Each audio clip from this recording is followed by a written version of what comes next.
Instead of crying about Viola, I prefer to theorize about Viola. I prefer to accept Viola into the Metroid universe with open arms. So today, that's what I want to do. I want to talk about the potential moments, the epic moments that we can have with Viola in Metroid Prime 4 beyond. So let's kick this thing off with a classic. So we've seen this snow region. We've seen a giant volcano, Death Mountain looking volcano in the background. We're all going to assume there's some lava there. Now, when you think about Metroid, you think about escape sequences. You think about a timer, something's about to explode. How cool would it be to be on Viola during an avalanche, during a volcano eruption, and having to escape from that? So while there's not a time limit, time escape sequence, oh no, you're being timed in the sense of you better run. Viola better hit top speed because there's a volcano behind you. There's an avalanche behind you. But then there's also space pirates on vehicles literally beside you. So they running from it at the same time. They still fighting you. Them little plane vehicles that you see in the trailer, they in the air. So you still fighting while you got an avalanche behind you. Oh, man. That could be something incredible. I would love to see that because, well, that's Metroid. That's absolutely Metroid. Is outrunning something crazy happening right behind you. It's literally a trope of the series. And now that you got a vehicle, I definitely want to see them lean into that trope a ton. So running away from something is awesome. But I would also love to see you chase something. Could you imagine? And you've seen trains in Metroids before. You've seen them in Dread. You've seen them in multiple games from the Prime trains that you were taking. Having a train, whether it's in this sand area, this beautiful desert, or a different kind of environment, but having to chase a train down, right? And then having to get on that train. Yeah, get off Viola. Now you off that and you on the train in FPA mode and you got to make your way through it and you're being timed, again, like an escape sequence to get off it because this train can't be stopped. It's going to hit whatever's going to hit, but there's something on it that you need.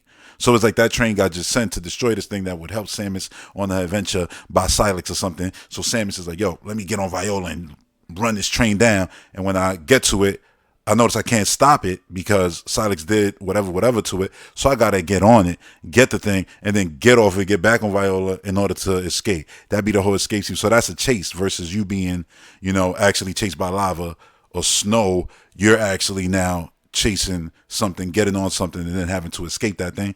Again, there's a lot of Metroid ideas in that already. You know what I mean? Like again, it's the urgency of it all. That's something that Samus deals with all the time. And look, when you think about Metroid, you think about crazy creatures. I see sand. I think about tremors, doom like serpents, and I think of it being Metroid. So why not do the Nintendo trope? And what is the Nintendo trope? Going into a giant creature and there being a whole dungeon inside of it. So imagine it's a giant serpent that you actually have to go through.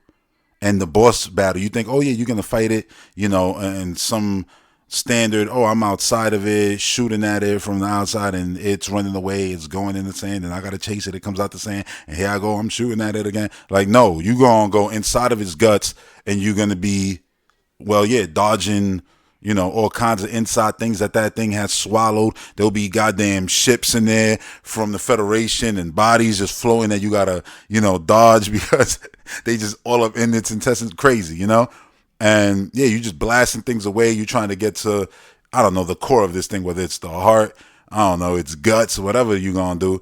And yeah, you go in there, you plant something in there, beep, beep, beep. Now we're gonna do another escape sequence out of this thing. You jump out of the mountain, the whole thing, blah, blah, blah, blah, blah, guts everywhere. Oh, and that was a giant boss fight actually on Viola. There's a lot that you can do with Viola. And the fact that so many folks don't have the, capability to just chill out, sit and think about it, like the potential here, what Retro Studios could do. Think about the fights that they've done, like the fight falling down the shaft with Ridley, that Gandalf fight. Like that's something where I think about, yeah, you do something like that with Viola, that would be great. So when I see Viola and I think Metroid, I'm thinking about space. So of course, this has to be included. I want the comparisons to come true. I want the comparisons to Extreme G to come true. I want low gravity sections. I don't know if you're in space with Silex and you're chasing them. I don't care. I want to be going upside down, loop-de-loops and everything, just like in the F-Zero game with Viola. I want that kind of action with gravity being involved. Yeah, like when you jump, it's like, all right, you're going to jump man high. Now you on the wall up there. And now it's upside down. And I think going down. Oh, now you got to jump. And now you on the ground again. You know, up is down, down is up. And you spinning around. Now you don't know what's up, what's down. And yeah, I don't care if this has to happen somewhere on the moon or whatever. Or there's a part of Euros where it's just for whatever reason there's low gravity here. But I want something like that. I just like low gravity sections in video games. Now, another thing. While I'm sitting here talking about all of this cool stuff, I want the tropiest of tropes. I see the desert. I seen the fight that you already had with Viola in that first reveal trailer, and I can't help but feel like I want more. Like, yeah, we saw the 2 vehicles and the 1 plane, but I want more than that, hopefully. Like, I want it to be like a real Mad Max moment where Silex is like, yo, I'm running you down. There's enemies and everything. Your whole thing is just to run and survive for a set amount of time. And some people might say, yo, that ain't Metroid. What is the difference from that in the escape sequence? It's still an escape sequence, just masked as a chase sequence. And you being hunted down and having this epic fight on Viola and all that. And look, I will go even further to say it would have been beautiful to see Samus. You see when she jumps off the vehicle and she does that flip, and you see in third person, imagine jumping off the vehicle, doing that, and then landing on the vehicle, taking some pirates out, then jumping off your vehicle right back onto Viola. You know, this is why I say I hope that she could just spawn Viola out of thin air, like you mid-jump, screw attack, and it's like, yeah, her hand just spawns Viola right under, whoop, and you're on the vehicle and you just go. You know, I don't know if that'll be the case, because the only time we've seen her get on her vehicle is the cinematic that looks like it's probably the first time she gets a vehicle. You see her foot going, you see the hands going, you see it charges up, you know, the entire vehicle, like she gives it that power, and then she jumps out of the, you know, area where it appears is where she got this Viola vehicle from. But we don't actually see her actually get back on it and stuff like that in the real world. And I would love it to, you know, I just would love it for it to be something that's super seamless. Not, it's like, oh yeah, it's over there, you got to walk to it like Plessy and Mario Bowser's Fury. You know, I would prefer it to be something like the motorcycle in Zelda, or when you got your armor on the horse and you could just spawn it wherever you want in Breath of the Wild. You know, so that's what I would want it to be. I think that'd be cooler, and even better would be if it just spawns right under you, you know, seamlessly. I think Elden Ring does that, right? I don't know. I ain't play Elden Ring, but if I'm not mistaken, it does. I know the horse jumps and all that. So yeah, something along those lines. I just think for the gameplay to just be seamless, smooth. You know, I think that'll be great. So yeah. That's what I want to see from Viola in the game. I know that there's a lot more that I could probably think about, but those are the ideas I have right now. I'm sure you got some cool ideas. I would love to hear, you know, your ideas. And for the folks who aren't happy about Viola, I would love to even hear what y'all would do, you know, in order to make it good. And I know the first thing you thought to say was, I would take it out the game. That's nice. That's good. Great. But it's there. So now that it's there, now that you know it's going to be something that you're going to have to live with come December 4th, look, what would you want to see it do to make it, I guess, you know, cool for you in order to justify its existence? Because if you're going to just sit there and be like, oh, yeah, you know, the overworld ain't all that, and da-da-da, based off 30 seconds, because I've seen these comments constantly, and it's fine to drop these comments. I like hearing all perspectives from Metroid fans, real talk. But I really want to know, then what would you do in order to, you know, make it cool? Instead of just sitting there and complaining, there's something there, and now there's potential for it to either be good or bad. What would, since you're sitting there saying, yo, it's bad, what would you do? Whether it's make the world more dense? Look, I'll add to this. Like Viola, yeah, it's cool to say all these different, you know, missions that you can do and escape sequences and all that, chase sequences and Mad Max sequences. Yeah, that's all well and good. But for me, the most important thing is driving around and finding locations that are just there and you think it's nothing locations, and it ends up being something massive or something just fun. Like, in this game, I want Easter eggs just for us, the hardcore Metroid fans. Like, yo, there's this thing all the way over there. You think it's nothing there. Oh, no, but there's something there. If you go around the corner, you scan, you go da-da-da, and then you morph bomb, and then the sand moves out the way, and now there's a way you could go in. And when you go in there, yeah, there's just a whole mini game of Metroid Pinball. It's just Metroid Pinball. The game. Just remade in there. Just thrown in there. You could just play it. and and people are like, yo, that's crazy. And I'm like, that's serious. And then after the game comes out, like 2 weeks later, they just put that on Switch Online and be like, yeah, you could play it, got leaderboards and all that, or you could just play it through from inside the game. It still connects now to that. And then you go like, I would love something like that. And I know some people are like, that's the most ridiculous thing ever, but it's not. It's really cool. It'd be nice. Listen, this game don't got no multiplayer, but imagine again, same scenario. Oh yeah, there's a secret place you could go in there, but now it's a classic hunter stage. Just one. Just one. It's an area. In the same way you can find Long Long Ranch in Breath of the Wild is a hunter stage there, right? So you drove there, and when you come out there, it just, you do something that involves time, and then you just fight a few CPUs, and you just have a match to 20, and you just got to win, and then you unlock an energy tank, whatever, and then you could just come back whenever you want and have yourself your own little bot multiplayer matches, your little arena matches against the bots, and it's literally the characters from from Hunters. That's who you're playing against, and you're just playing like first to 20 or whatever the case may be, and that's it. Like it's just a little area like that. And I know some people be like, yo, that's ridiculous, but that's the kind of stuff that would be really cool. The weird stuff that you could just find in this world. And they're like, yo, why would that be on Vuros? Who cares? It's not even about that. It's just about being nostalgic and, just doing classic Metroid stuff in a brand new Metroid game. It's been 18 years. So why not have this game also be a celebration of everything? Metroid about to be, 40? So this is the perfect time to use this game also as just a way to celebrate the series. Like, I want a section, and this don't gotta be like super Easter eggy. I wouldn't mind if it was part of the game. Cause look, there's sections in Breath of the Wild, Tears of the Kingdom, where you could literally pull the camera up above you, helicopter view, aka Echoes of Wisdom top down view, Link to the Past top down view, and you can maneuver areas like that. Yes, in Tears of the Kingdom, Breath of the Wild, I'm sure y'all have done that, right? And the reason they let you do that is because that's some classic Zelda right there. So I think about Mario Odyssey. What did Mario do in that? He went in the pipe and then he was what? 2D. I wouldn't mind if you went through something in Morph Ball, and us as prom players, we're going to be like, yeah, this is normal. And then you do 2D section in Morph Ball, and you spider ball, and you boost, and you jump across to the other side, and then you break through the thing, and you think you're going to come out into first person now, and no, you open up into, and you're still in 2D now. And now it's actual 2D Metroid gameplay. Like, why could Zelda do it? Why can Mario do it? But then if Metroid do it, people will be like, oh my God, blasphemy. Like, nah, I'm not saying step on Mercury's Steam Toad and make a full 2D game. No, I'm just saying have little callback, even if it's like an Easter egg thing. And it's like, wow, that's what a 2D section from Retro would feel like. They made the greatest 2D game of all time to me in Tropical Freeze.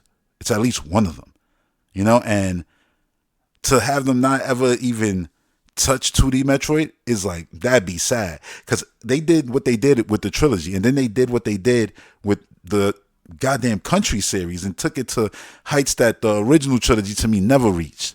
And I was like, yo, they did FPA and then they did 2D. And when they did 2D, they really schooled people. Like the details, I'll never not notice that every platform and everything is connected to something. Nothing's just floating in Retro Studios 2D games. Imagine them doing 2D Metroid, even for a section, just to show that. You know how quick there's going to be a bunch of us being like, listen, we love Mercury Steam and we love Sakamoto. We love it all. We want that for real, for real. Don't touch that, Nintendo. Keep that going. But we wouldn't be upset if Retro Studios just took their, skills and applied it to a real quick, just Majora's Mask. It'd be like, yo, y'all got to make something in the year. Let them just make a 2D little thing. It could even be DLC for Prime.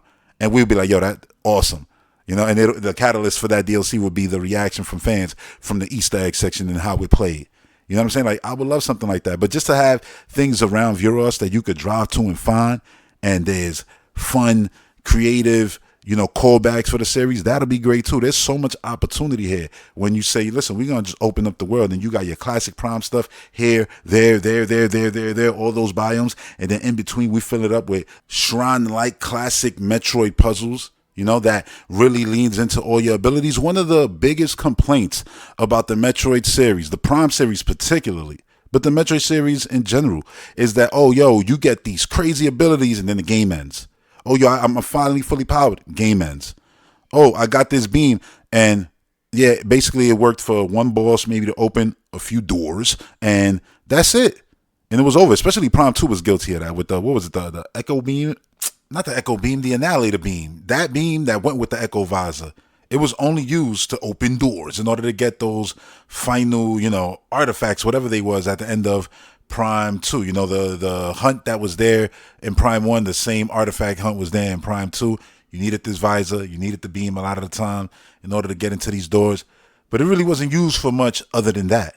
And there's a lot of beams in the Metroid series, but that beam that you got at the end of Prime 2, I swear you used it for like 3 things, and it was a wrap. The game ended. It was like, that's it. It was over. And that's, to me, like, damn near absolutely unacceptable, because the games don't have like a new game plus where you get to run through the game now with all your abilities, which I would love that, by the way, in Prime 4 Beyond. But they should definitely use this opportunity with the world now to make all the late game abilities you get be really necessary for a lot of the areas you go to. And I know that might make for something where it's like it's difficult to do that, because then in the early hours, in the first 5 hours of the game, you're gonna have people going into these places being excited, and it's like, yep, door, can't get through, door, can't get through, door, can't get through. And I'm like, yeah, that's why he said, and open doors, because shit is hard. But for real, it's like, I get that. So it's like, yeah, it got to be balanced, but still having stuff where it's like, yeah, this area is clearly dedicated to that. So when you finally do get that beam and you see one of those locks, and then you open it and you're in the biome and you remember that place in the desert that you drove to, maybe you put a pin on it to remind you. Now you go back over there and bam, now you in there, and there's something in there. It could be an energy tank. It could be a missile upgrade. It don't matter. Like, yo, something that small, yeah, man, as long as we having fun exploring these different caves and things like that, and these little puzzle areas that lean into these abilities, or the enemies that, oh yeah, you use that beam that you got in the end game. The enemies in there are going to be the enemies from that area where you got that beam that plays with that beam, where you need that beam in order to take them out quicker, or whatever the case may be, and then obviously opening areas with that beam. And then once you're in there, the game knows, okay, you have this. So once you open that door, what's in there can utilize everything that the game knows you have to have before you can get to that. Unless you get things out of sequence, then that adds a whole nother layer on top of the game. Listen, that's their job to design. I'm doing Lord's work right now, and I shouldn't be. You know what I'm saying? I'm not the one getting the check. But yeah, they have their work cut out for them. But I see so much potential here with the openness of a Metroid game, and making a lot of the negatives said about the series actually positives.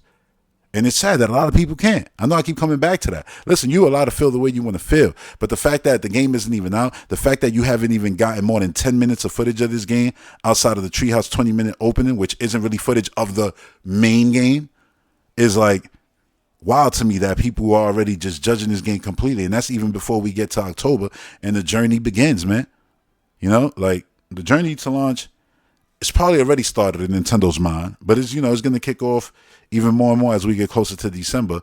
And look, anything could happen. We could see more of it, and these people who aren't feeling it right now could not feel it even more, or they'll be turned around and like it. Oh, hell, you never know. They might start liking it, and all of us who was like, yo, we was on board still. Now this trailer, it ruined it for me. I doubt that'll happen. But look, I given y'all my ideas for Viola, for what I believe can fill out the gaps in between the biomes. Yes, fill out the desert that we've seen currently. Some folk feel like, yeah, that's it. We've seen the desert. There's going to be nothing there based off nothing.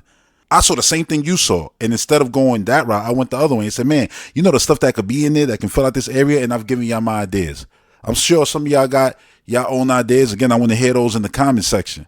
I want to hear what you think in the comment section, because instead of just being bitter or jaded about it, there's a whole damn desert we could fill out with ideas. The fact that your mind don't run wild with Samus Aran, the bounty hunter, on this planet, on this goddamn orb that she can explore fully beyond just the Metroid corridoriness of it all, but now actual journey across giant landscapes with things clashing with her, whether it's werewolves or alien ships and creatures, whatever the case may be. We don't know, but we've seen stuff there. And for some people, it was automatically nothing. It's going to be nothing. It's going to be empty.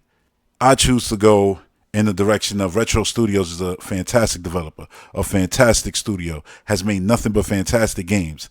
If this is the route that they chose to go to, it's for a reason. There's a conversation happening now that, Nintendo has to make everything open world. I don't think that is the case. We've seen Mario Wonder. We see games like Yoshi. We see a lot of games. Kirby, Air Riders. Like, they make a lot of video games from Mario Party to, platformers that are open world, semi-open world, not open world at all. You know what I mean? They make a lot of video games. They make things like Splatoon. That's just completely different. It's its own genre of weird platforming shooter. You know what I mean? Like, it's just a lot of different games that they make. And they make a few games that, honestly, that these games were always heading in that direction because of what they were. And as consoles got stronger and more capabilities came, you knew that the loading screens between areas in Metroid Prime from the year 2002 that was probably being developed in 1999. Like, you think that wasn't going to change? You think that Zelda wasn't going to change? You think that it was just going to be Ocarina of Time forever? Like, no, things were always going to change. Mario, you get these open sandboxes, these levels that in 2D, they just went left to right and there was pipes that took you to other areas. Then the levels became so dramatic where you weren't even going through pipes and they could go up, down, left, right, spin you around. All the stuff that the Wonder Seeds were doing. Like, the evolution of the 2D game happened in front of your eyes. And then it happened with 3D games. We went from the Galaxy style, which is incredible, to then the Odyssey Bowser's Fury style. And in between that, we had the 3D world style. So these games were always going to evolve. And the 3D world feels like if it was another timeline of what would have happened with the evolution from 2D to 3D. Instead of going Mario 64 style, it's like it was still flagpoles at the end, and you kept the multiplayer from, Mario 2 and stuff like that. That game literally looks like the game made after like those series of events. That's the 3D world feels like it's a separate timeline. Like, yeah, Mario 64 and 3D world kind of came out at the same time, or 3D Land, whichever one you want to put. But it was like 2D Mario in 3D. In the same way but like Mario 64 was so different from 2D Mario. But 3D World felt like 3D Mario Ocarina of Time, if that makes sense. Or even Metroid Prime. Because Metroid Prime is very much, and Ocarina of Time respectively, they're very much just Link to the Past and Super Metroid redone, you know what I mean? And like repurposed into these 3D things. And they were fantastic. Mario 64 was something different, completely different. But 3D World feels like Ocarina and Prime, So I'm saying that to say these games were always going to evolve into these things. And so as Nintendo maneuvers through the years, and boy, has it been years for Metroid, as they maneuver, them finally landing in a place where it's like, okay, Samus is going to fully explore this planet. And it's not going to be elevators and loading trains or loading screens of, her ship flying around. No, we're going to actually fill in the blanks because that is currently a super popular genre that people love to play. So why not take Samus, the bounty hunter, the explorer, the queen of exploration? Why not take her in that direction? Lara Croft did it, and it made perfect sense. You know what I'm saying? Like, it's so weird that Metroid is getting all of this, all of this pushback for just evolving into what I feel it was always going to evolve into. So yeah, I choose to look at the desert and see the possibilities, and I'm sharing those with y'all. So yeah, share yours with me in the comment section below. And that's going to do it for this one. So make sure you screw attack that like button into that subscribe button, and I'll see y'all on the next one. Peace.